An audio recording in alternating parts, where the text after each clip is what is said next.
At Talus, we know cybersecurity can be tough and you can't protect everything, but with Talus, you can secure what matters most. With Talus industry-leading platforms, you can protect critical applications, data, and identities, anywhere and at scale with the highest ROI. That's why the most trusted brands and largest banks, retailers, and healthcare companies in the world rely on Talus to protect what matters most. Applications, data, and identities. That's Talus, T-H-A-L-E-S. Learn more at talusgroup.com/cyber. You are tuned in to the FowlWeather Podcast, the forecast to your next successful hunt. Coming to you from the home office, Jack's Reef, New York.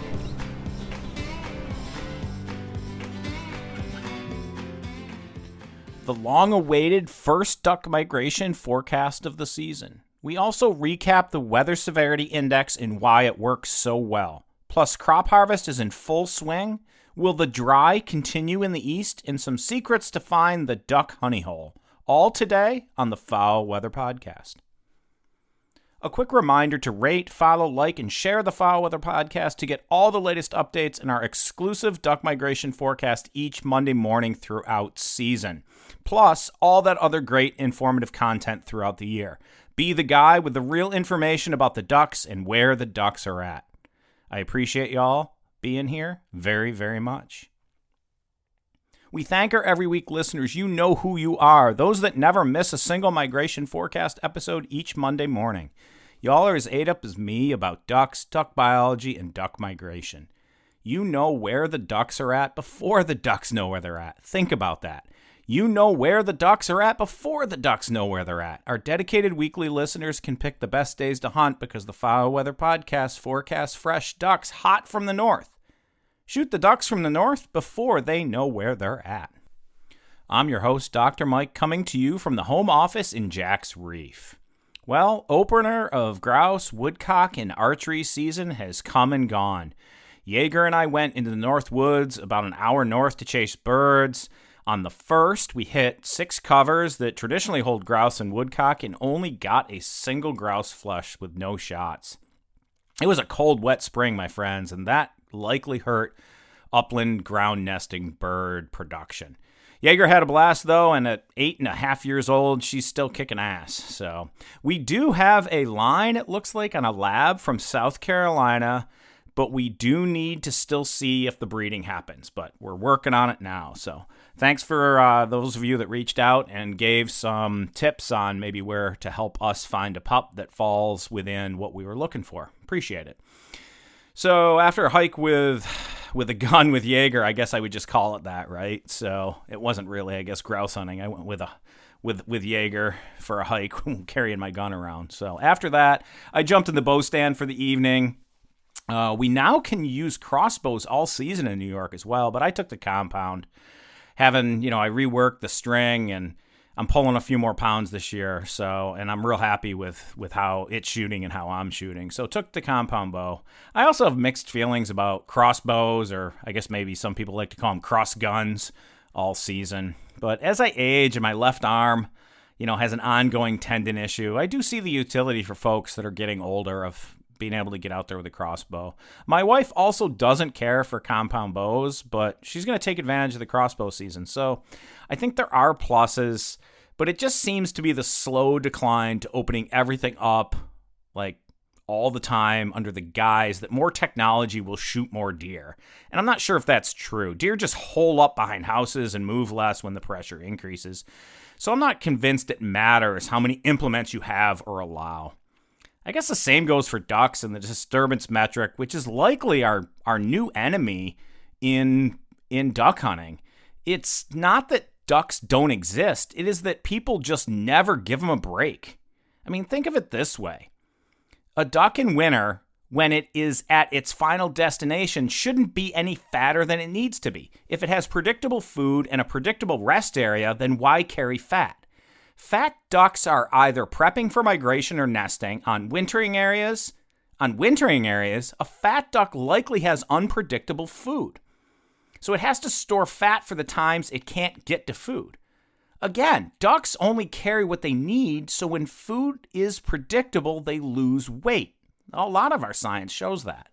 It seems that ducks at southern latitudes are increasingly fat, which to me says we've increasingly created a disturbed and unpredictable landscape with increased stress. A stressed duck is also not likely easy to kill. They store fat and they try to sit still. Anyhow, the new frontier in understanding ducks, duck conservation and management, and hunting success likely surrounds disturbance to ducks and how it influences not only your hunting, but the success of the duck population itself. We have to find some middle ground, my friends, and going every day or having Reelfoot Lake sound like World War III for one day and then blowing out all the ducks for most of the season ain't the trick. It ain't the trick, my friends, across duck country. Anyhow, we had students from the lab over to the farm in Jack's Reef for our annual harvest party. We had venison burgers, roast duck, duck kebabs, fried yellow perch, and roasted squash with some other fine foods that students brought as well. We're also doing a Delta Waterfowl University hunt where I teach at ESF for up to 8 students up north as a goose hunt at the end of the month. And so if you're a university student or academic otherwise, try reaching out to Delta Waterfowl because they work hard to introduce wildlife students to waterfowl hunting through this great Delta Waterfowl University Hunt program. That kind of rounds out farm news and thoughts for the week. And hey, don't forget about this. Remember to get your limited edition FowlWeather Podcast duck call from Beckman Game Calls at beckmangamecalls.com. This is in the Edison edition. This beauty sounds like a duck and features the sharp FowlWeather Podcast logo. Not many remaining, so grab yours today before it is too late. Up next, why our Weather Severity Index works so well to predict duck migration. So please stick with me. Beckman Game Calls has it dialed in. If you want a duck call that is adjustable to your air pressure and sounds like a duck, this is it. I've blown a ton of different calls in my life, but this one is the real deal. Look, we don't endorse just anything. We are only going to put forward a call that works. The Edison by Chris Beckman of Beckman Game Calls. Yeah, this beauty sounds like a duck. I only know of one published research paper focused on what makes a duck call sound like a duck. Go look me up and you will see that colleagues and I have the only paper published in scientific literature about what makes a duck call sound like a duck. For sure, Chris Beckman did his homework and this call sounds like a duck. This guy knows how to make a duck call, period. But don't just take my word for it. Here's the proof. First, a hen recording, and then the Edison in the big woods of Arkansas.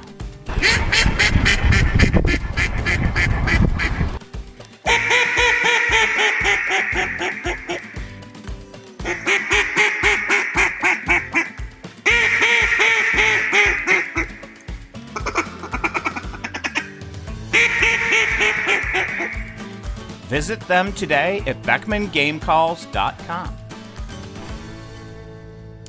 And we are back. All right. We've once again picked up a bunch of new listeners and fowlers, so we want to hit the buttons about how the Weather Severity Index, or WSI, works that we use to predict duck migration. For those of you that feel like you know the WSI, we have a few trade secrets we incorporated this year, so stick with us and have a listen as well. What is key about the Weather Severity Index is that it includes metrics of food intake and thermal regulatory costs, or just the energy costs of being a duck in an increasingly cold environment. It also includes the long-term cumulative effects of weather, so it is not a single event, but the prolonged influence of cold and snow that also is woven into this eloquent equation. At its heart, the WSI is calculated by including 1, how cold is it on any given day?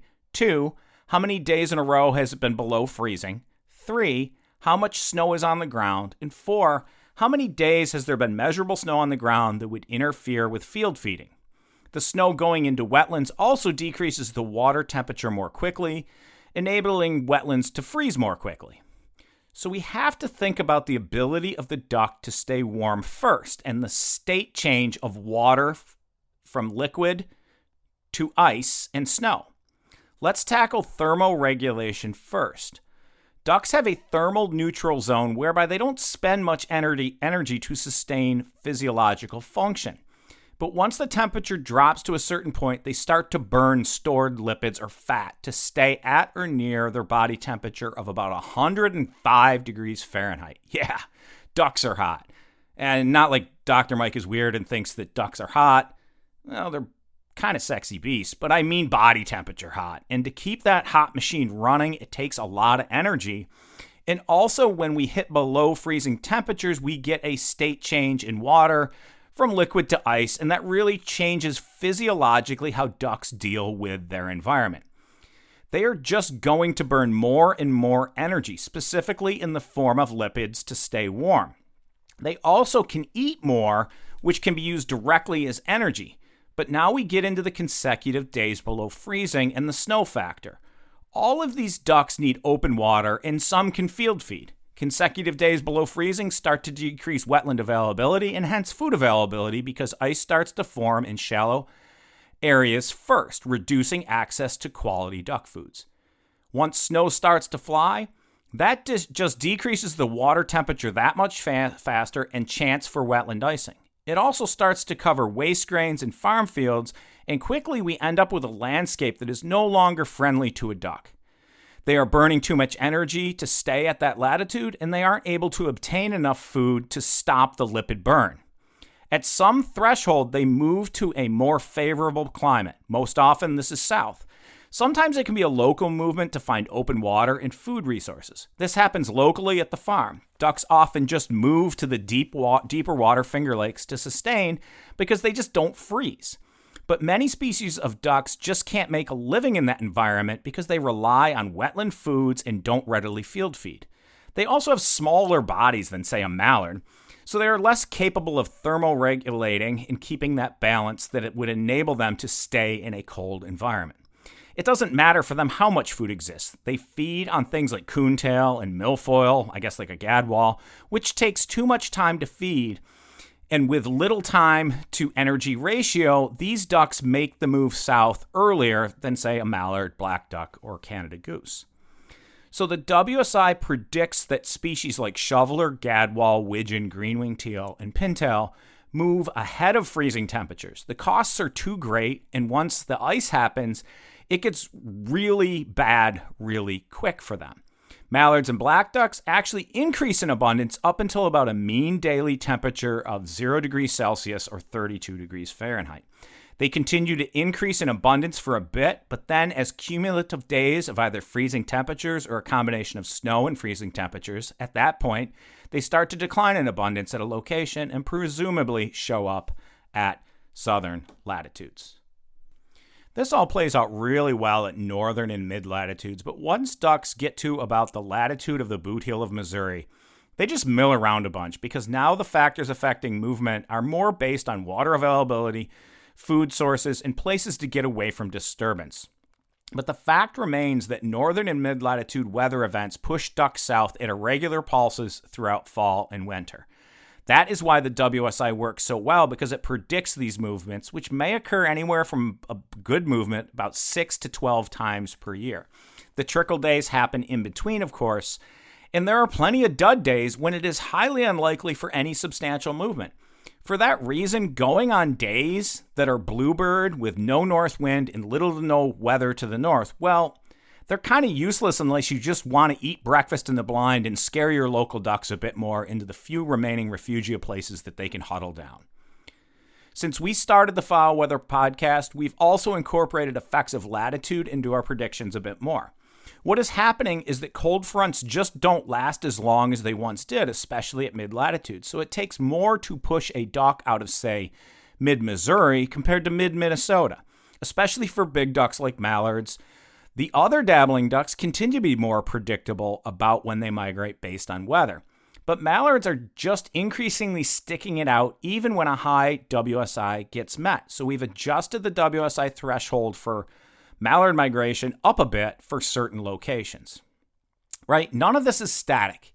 It is a constant feedback loop because the only constant in the duck world is change. If you are planning on sitting against the same oak tree in the same bottomland for decades and expect the same result over and over, you are sadly mistaken, my friend. The only constant in the duck world is change. Change or fail at the grand duck hunting adventure that we all enjoy across Duck Country, USA each and every year. Finish training for the day? Time to fight post-workout fatigue with Core Power Protein Shakes. They're packed with 26 grams of high-quality protein to build muscle and electrolytes to help hydrate. The nutrition you need to help your body replenish, rebuild, and repair post-workout so you can power on to the next one. Champion your recovery with Core Power. Visit corepower.com to learn more. The family that vacations together stays together. At least, that was the plan. Except now, the Dastardly desk clerk is saying he can't confirm your connecting rooms. Wait, what? That's right, ma'am. You have rooms 201 and 709. No, we cannot be 5 floors away from our kids. The doors have double locks. They'll be fine. When you want connecting rooms confirmed before you arrive, it matters where you stay. Welcome to Hilton. I see your connecting rooms are already confirmed. Hilton, for the stay. All right, a few remaining tidbits here. We don't predict blue-winged teal migration because they are photo period or calendar migrators. They just move when they move. One day you got them, the next you don't. So they just go in August and September. They're increasingly, though, staying a bit longer on the Gulf Coast. So to some extent, they have a weather cue. But when we compare migration based on weather against photo period always wins. For all the other ducks, we continue to detect that the weather models are always a better predictor than photo period alone. If your season opens in the mid-latitudes and south and the wimpy ducks, the shoveler, gadwall, widgeon, green-winged teal, and pintails are already there, it is simply because the biologists that set your season are not idiots and know that weather has been harsh enough to the north to push these ducks to you, and that is why that is the time that your season opens. Nobody would open a season without any ducks there yet at all. Of course, there is this tale of 2 migrations that we covered way back in episode 6 a couple years ago. So ducks do move initially out of the unproductive lands to the north based on photo period, and they move into a little bit lower latitude. That is why on the 3rd Saturday in September that you can shoot just about every species of dabbling duck at Long Point on Lake Erie, even before weather has made them move. They are moving into areas of productive wetlands and soils to stage for the next weather front. They don't want to try to eat in a place where there's little food, so they move into these productive areas with lots of carbohydrates to fatten up, and then they wait it out until the weather severity makes them boogie.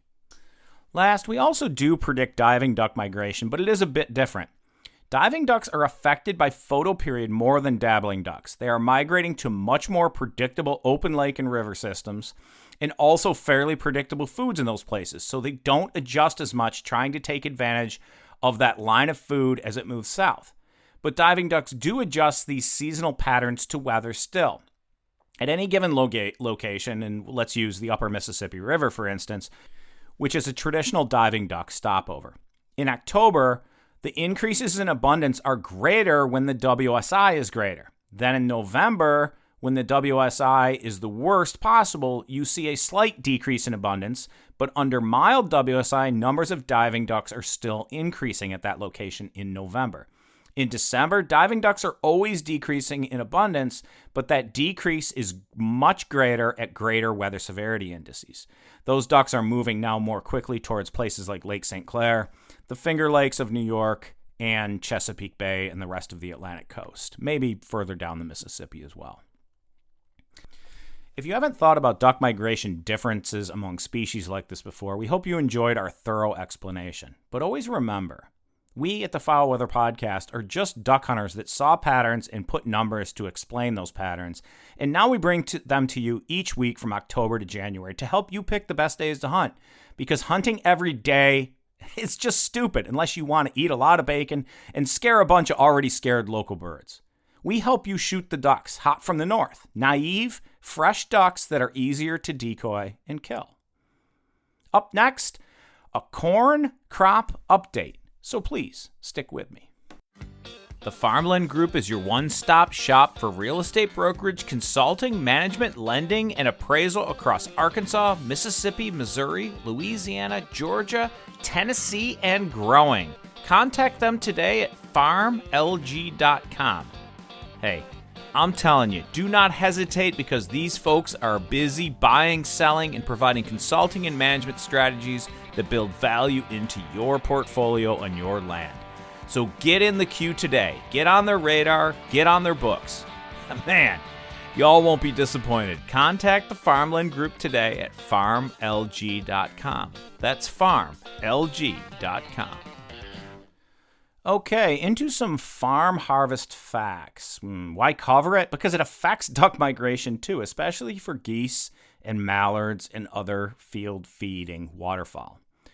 We are still working on the corn episode Redux, which is going to be a really in-depth look at flooded corn and corn on the landscape and how it affects duck migration or doesn't. But we're just going to hit on a few items here today. Always remember that no matter what you hear about flooded cornfields holding ducks to the north, it's all BS because just the waste grain produced by the predicted 16.8 billion bushels of corn being harvested this year is capable, the waste grain from that harvest is capable of feeding the duck population of this continent about 7 times over each year. Whew. Also, if it gets cold and snow, guess what? Ducks fly south. That's facts, my friend. Okay, so some corn disease issues are likely to make that final billions of bushels lower. But remember that we were around 125 bushels of corn per acre as yield in the mid-1990s and are now at about 185 bushels of corn per acre as yield today. We are also continuing to stabilize or reduce the amount of soybean acres because the market tanked and China quit buying from us. It's complex, but in general, we're seeing a bit of corn replacement of that. Okay, but unfortunately, I went to look at the USDA page that updates crop progress each week. That is down because of the government shutdown. I guess it's not vital like other things like weather and such that affect people's lives more and maybe livelihood and capacity to avoid natural disasters. But anyhow, hopefully that is resolved soon. I know the shutdown is affecting many of us and costing us billions daily. Plus, some national wildlife refuge hunts are affected as well. So let's do this instead. Let's go ahead and tackle that ethanol from corn for your truck thing again. Everyone knows this is a favorite topic of mine. Anyhow, understand that 87 octane gas with 10% ethanol is subsidized by the federal government under the renewable fuel standard, and it should probably cost up to $1 more per gallon without your tax dollars paying for it to be lower. So don't kid yourself. You are already paying for it, just not at the pump. At my gas station right now, I currently pay $2.99 per gallon for 87 octane with 10% ethanol, or I can pay $3.99 per gallon for non-ethanol 90 octane. Because we know that about 30% of the corn grown in this country is used for ethanol, and those acres are very often in prime duck breeding habitat, I've made the switch to non-ethanol 90 octane for my V8 Chevy Z71, and I went from 18 miles per gallon to 22. In no way am I making up the difference in gas mileage for cost, but I'm no longer buying gas at the demise of duck habitat. Ethanol from corn will not die, but it should. Setting aside lands to grow grass provides substantially greater ecological benefits than growing corn as fuel in an effort to reduce our CO2 footprint, if that's a thing you're into.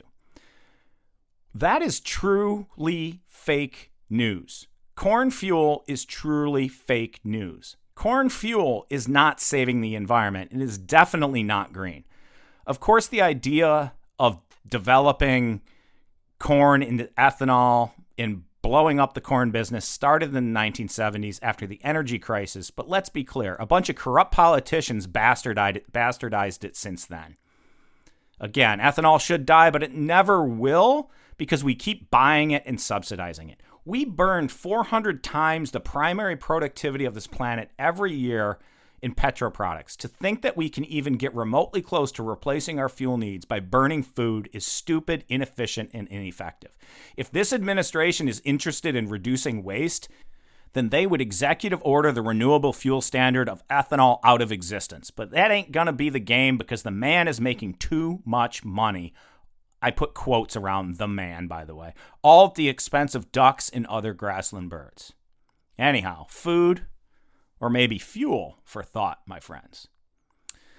All right, but let's do this. Let's lighten up the comment here by now focusing how to find that duck honey hole. First, it ain't easy to find something someone else hasn't already found. Think about that. Everyone has all the online tools that you do as well. It ain't easy to find something someone else hasn't already found. But maybe what they aren't doing is using water gauges. Ducks are built to take advantage of the seasonal environment of the fall and winter. Finding water as it moves across the land is what they're good at. That can be in the form of rains that specifically fill basins, but many of the ducks we chase are also focused on rivers and river flooding.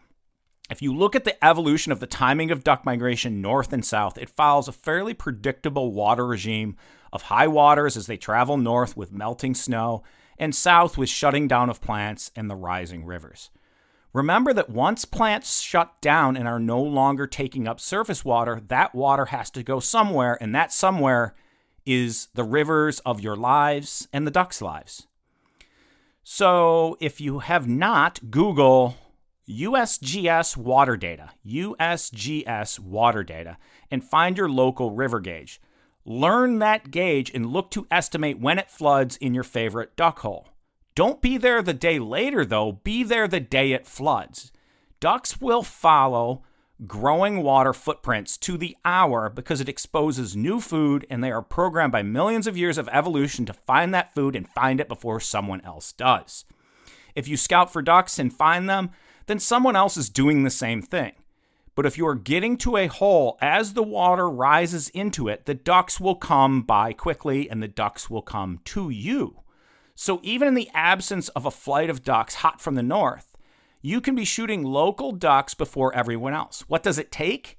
It takes you knowing the water elevation that your hole floods and having the capacity to develop a linear regression that will tell you what time that hole should flood given current rising water conditions. It's science, my friends. It works and will help you kill more ducks, period. Up next, what you've been waiting for, your first duck migration forecast of the year. So please, stick with me. How many days have you had empty skies over the duck blind? Your property can be more with wildlife strategies. It is no secret that hiring a consultant, an expert in managing water, woods, and fields, an expert in duck food, an expert in hunting pressure management, hiring a consultant yields better habitat for the critters you chase. Less empty skies, more quality days of field, more smiles for miles with family and friends. If that's your game and goal, contact Ryan Delaney at ryan@farmlg.com for a site visit. Okay, your duck migration forecast. As you know, duck movement in general right now is slow. But nights with north winds continue to find a small number of new birds moving into those initial staging areas pretty much daily. Daytime duck migration this time of year is relatively limited, so it's mostly night flights. We are at or near full moon this week, so expect a fair influx of ducks in the AM after a north wind with clear skies if you live at northern latitudes. A lot of northern tier seasons are now open, and reasonable duck numbers are basically the report. Not much to expect beyond that. Given current low duck numbers, some people have them and some people don't. But mostly opening day looks good. But, success is going to decline thereafter because, hey, ducks don't like to get shot, and no major movements are occurring this coming week. Man, the Atlantic Flyway is in an extreme drought condition and concentrating ducks in available water. There is some rain relief coming in the next few weeks. Probably not enough to really fill those wetlands, though. A killing frost is needed to help raise those water levels, and that ain't happening anytime soon, right? To help those ducks get into those new foods that have grown in these dry conditions. The hurricane and tropical season is winding down, and it doesn't really look like much activity to speak of. But, these things change daily, so keep an eye on the Hurricane Center because a drenching rain is needed in the northeast U.S. and eastern Canada to make foods available. I really think it is unlikely that this will happen, and I don't expect a good change in hydrology or water levels in wetlands and rivers until November or December at this point. But we can put a good drenching rain and tropical system on our watch and wish list. The dry in the east also pushes all the way through the Great Lakes region, making water at a premium and permanent Great Lakes bays and marshes more important this year. It also will probably concentrate migrating ducks until that rain relief happens. It is actually my expectation that this is going to take a frost, snow, and snow melt to even remotely start to fill basins in the northern portion of the Atlantic Flyway and Great Lakes region this year. It might not even happen until late November or December, and that's going to be kind of gross for duck season for a lot of us over here. The Mississippi and Central Flyway generally remains warm this week, but we do have a few bright spots for movement of ducks out of the Canadian Boreal and into the prairies starting about midweek for some of the wimpy ducks. Probably a small movement of widgeon and green-winged teal into southern Canada and northern U.S. prairies late week, with a Thursday night into Friday morning flight being the best bet. The upper Midwest may also see a bump in green wings for the weekend hunt, so expect a few extra teal for your Saturday AM shoot in the upper Midwest. Little to no mallard movement yet anywhere on the continent. Just that seasonal stuff that we've been talking about. Remember that mallards are not calendar migrants, not even close. In the far west, we have a bright spot, and the migration out of Alaska and the Yukon is expected to be picking up as temperatures and inland snow start to make these ducks push south. Shoveler, widgeon, green-winged teal, and even a few pintail are predicted to make a move south into the northern U.S. this week. Kind of a trickle on all days, nothing crazy, but certainly some movement worth watching out for. No one day sticks out over the other, though. The long-term forecast outside of our current WSI forecast window shows opportunity for snow and a reasonably early snow, but short-lived cold front as well next week across the Front Range. So not this week, but the week after, across the Front Range of the Rockies into portions of the prairies. So tune in next Monday for updates. It's kind of too far out to predict it at this time. Overall, it is just those early season movements, and only a few places in all the northern latitudes from Alaska to Ottawa, Ontario, are seeing low temps anywhere near freezing. So, as predicted, we are entering October pretty darn warm. But some new and welcomed rain in the U.S. prairies is probably producing a few puddles. So watch those fields, my friends, for swirling ducks over unharvested or freshly harvested fields. There's also another bright spot for the long-term forecast, and folks in the Deep South will like this. The Siberian snow cover is about 50% greater than last year at this time, and if that keeps pace, it can lend itself to more cold outbreaks in the Mississippi and Atlantic flyways as we approach January. So stay tuned as more information continues to come in and be analyzed by the Fowl Weather Podcast team. Hey, I'm recording on Sunday, so the Bills are still 4-0. Hope they whoop those Patriots tonight, and their quarterback, the Patriots quarterback, I'm going to call him Hen May. You see what I did there? His name is Drake May, if you didn't know that. But I used a duck joke, and I called him Hen May. I hope the Bills whoop the Patriots tonight, and their quarterback, Hen May. Josh Allen is still a beast and eats real buffalo wings like a man. James Cook is cooking. And Kansas City and Mahomes are struggling. So life is good in Western New York, my friends across duck country. This coming Saturday is our duck opener in Jack's Reef. Bucks are starting to move. Leaves are turning. And winter is coming, my friends. There is no better time of year. Get out there, enjoy the marsh, and see more sunrises than the year before. Above all, enjoy life in the wilds of duck country. Be good to your neighbors and do good work. You won't regret it. Thanks for listening, and as always, may your skies be filled and shoot straight, my friends.